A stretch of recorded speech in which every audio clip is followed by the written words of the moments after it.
السلام عليكم ورحمة الله وبركاته. أخواني حبايب في الله أهلا وسهلا بكم. أنا جاي أتكلم في موضوع اللي هو الأيام القمرية. تمام، الأيام القمرية وفضلها، بس هكلمك كلام في الغالب أنت أول مرة تسمعه، وأنت أول مرة كذلك تسمعيه. صلى على النبي صلى الله عليه وسلم.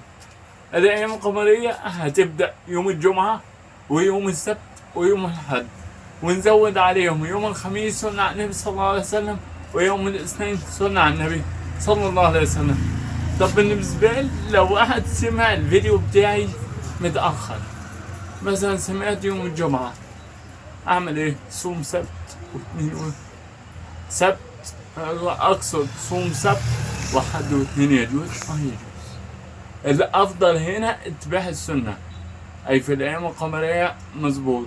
أما صمتم أول الشهر، نص الشهر، آخر الشهر، يجوز. خلاص، عشان بس في ناس بتقول يا شيخ أنا بسمع الفيديو متأخر، والله ما شفت الرسالة، مش عارف إيه. لا، أنا جاي أطمنك وجاي أطمنك وأقول لك شفتيه متأخر يوم 2 3 4 عادي. صوم من أول ما تفتكر. تمام، صوم من أول ما تفتكر. الأيام القمرية فضلها على السريع. النبي صلى الله عليه وسلم قال لك إيه؟ من صام 3 أيام من كل شهر كان كصيام الدهر كله، أي كصيام السنة كاملة. بمعنى طب إزاي إن أنا بصوم 3 أيام في الشهر كل شهر؟ إزاي إن أنا أكون صمت سنة كلها؟ سهل، صلى على النبي صلى الله عليه وسلم. بمعنى أنت الشهر في كم يوم؟ في 30 يوم. طب وانت بتصوم كم يوم؟ 3، يبقى اليوم هنا ب10. طب ايه الدليل على كده؟ الدليل قول الله سبحانه وتعالى، نزل تطبيقا لذلك. قال لك ايه؟ من جاء بالحسنة فله 10 أمثالها. تمام، الحسنة ب10، وانت بتصوم 3 أيام والشهر 30 يوم. فصدق رسول الله صلى الله عليه وسلم أن من صام 3 أيام من كل شهر كان كصيام الدهر كله.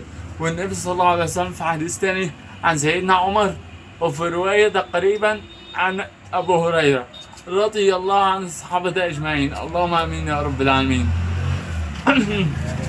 قال: أوصاني خليلي ب3 لا أتركهن حتى الممات أو لا أدعهن. المعنى واحد، إيه هما؟ صوم 3 أيام من كل شهر، والنوم على وتر، وصلاة الضحى. تمام، صوم 3 أيام من كل شهر اللي هي الأيام القمرية، والنوم على وتر اللي هو صلاة الوتر، إن الله وتر يحب الوتر، وصلاة الضحى اللي هي من بعد الشروق بربع ساعة أو تلت ساعة إلى قبل الظهر ب10 دقايق. تمام، أو ربع ساعة.